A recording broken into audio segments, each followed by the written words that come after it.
2021-এ হয়েছিল বিধানসভা নির্বাচন, আর এই নির্বাচনে সুজাপুরের মানুষ ভোট দিয়ে জিতিয়েছিলেন তৃণমূল প্রার্থী আব্দুল গনিকে। কিন্তু বিধায়ক হয়ে যাওয়ার পর সেই রকমভাবে এলাকায় দেখা যায়নি আব্দুল গনি সাহেবকে। তার ভূমিকা নিয়ে এলাকায় ক্ষোভ রয়েছে। দলের তৃণমূল বিধায়কের বিরুদ্ধে এবারে সরাসরি প্রশ্ন তুলে সোচ্চার হলেন দক্ষিণ মালদা কেন্দ্রের তৃণমূল কংগ্রেস প্রার্থী শাহনওয়াজ আলী রায়হান। আজ মালদা প্রেস কর্নারে এক সাংবাদিক বৈঠক করে তিনি জানান, সুজাপুর বিধানসভা কেন্দ্রের ভোটার থাকলে আমিও হতাশ হতাম। বিধায়কের পরিষেবা পাচ্ছেন না ওখানকার মানুষ। আমি ক্ষমা প্রার্থী হিসেবে এলাকায় যাব। দুহাত খুলে ভোট দিয়ে জেতালো একজন বিধায়ককে, আর তারপর বিধায়কের পরিষেবাটা পাচ্ছে না। এটা তো মানে যে কেউ, আমি ওখানে থাকলে আমিও হতাশ হতাম, তাই না? আমি যদি সুজাপুরে ভোটার হতাম আর আমি একটা লোককে দুহাত ভরে ভোট দিলাম আর তারপর আমি দেখা পাচ্ছি না, এটা তো আমিও হতাশ হতাম। ফলে যেটা জেনুইন হতাশা সেটা তো আমাকে স্বীকার করতে হবে, তাই না? তো সুজাপুরবাসীর এই হতাশার জায়গাটা, যে তাদের মনোভঙ্গের জায়গাটা, আমি সেইটাকে চেষ্টা করব। প্রথমে আমি তাদের কাছে ক্ষমা প্রার্থী হিসেবে যাব, যে আপনারা ভোট দিলেন কিন্তু পরিষেবা পেলেন না। আর তারপর আমি যেটা চেষ্টা করব যে আগামী 2 বছর কী করে একটা মেকআপ দেওয়া যায় ওই জায়গাটাতে, যে তারা অন্তত তাদের একটা প্রতিনিধি পায়। আমি দিল্লিতেও যেরকম তাদের প্রতিনিধি হব, বিধানসভাতে তাদের ভয়েসগুলো আর কিসের মাধ্যমে পৌঁছে দেওয়া যায় সেটা আমি ব্যক্তিগতভাবে দেখার চেষ্টা করব। আর সুজাপুরের সাথে আমার ব্যক্তিগত সম্পর্ক আছে, মামার বাড়ি, কথার কথা বলছি।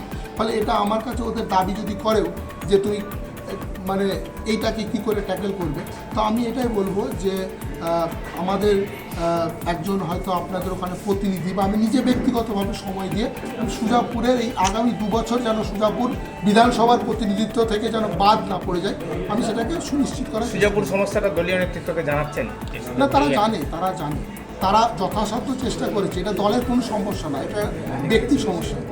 দল জানে এটা। সুজাপুরে এমএলএ কে? গনি সাহেব, জাস্টিস গনি। তার সঙ্গে কোনো কথা বলেন? হ্যাঁ, আমার কথা হয়েছে।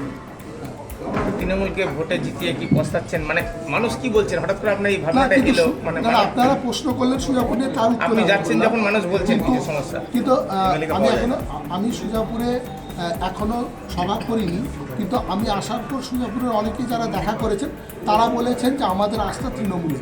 তার কারণ হচ্ছে যে মমতা ব্যানার্জির পরিষেবাগুলো পৌঁছেছে এমএলএ হিসাবে। ইংরেজ বাজার এবার আমি বলিনি, বিধায়ককে তারা হয়তো সেভাবে দেখতে পায়নি, এটা সত্য। কিন্তু মমতা ব্যানার্জি সরকারের কন্যাশ্রী, রূপশ্রী, জওহার থেকে শুরু করে আপনার খাদ্যসাথী, স্বাস্থ্যসাথী, লক্ষ্মীর ভাণ্ডার সব সুজাপুরে পৌঁছে গেছে। এটাও কিন্তু এইটাও লিখতে হবে আপনাদেরকে, যে এটা ঠিক যে তারা এমএলএকে পায়নি, কিন্তু তারা রাজ্য সরকারের প্রতিটা পরিষেবাকে তারা পেয়েছে। তবে এলাকায় মামাটি মানুষের নেতৃত্বে সমস্ত উন্নয়ন পৌঁছে যাচ্ছে।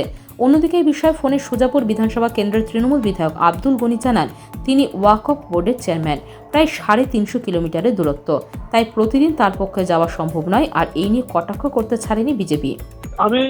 আমার কনস্টিটুয়েন্সি হয়েছে 350 কিলোমিটার দূরে, আমি রোজ রোজ যেতে পারবো? ঠিক ঠিক ঠিক। আমি তো এখানে ওয়াকফ বোর্ডের chairman, I attend office daily. এটা not feasible to attend my locality daily. আমি প্রয়োজন ভিত্তিক আমি যাই। আচ্ছা, এবং সমস্ত কাজ আমি করি।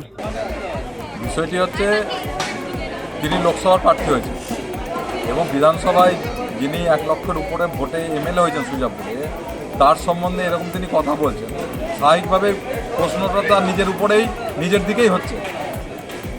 স্বাভাবিকভাবে তিনি যদি নিজে স্বীকারই করে নেন যে তার দলের বিধায়ক ভোটে জেতার পরে একদিনও আসেন না সুজাপুরে, তাই তিনি নিখোঁজ, তাহলে তিনি যে দাঁড়িয়েছেন মানুষ তো তাকেই প্রশ্ন করবে যে তিনি জেতার পরে তিনিও চলে যাবেন।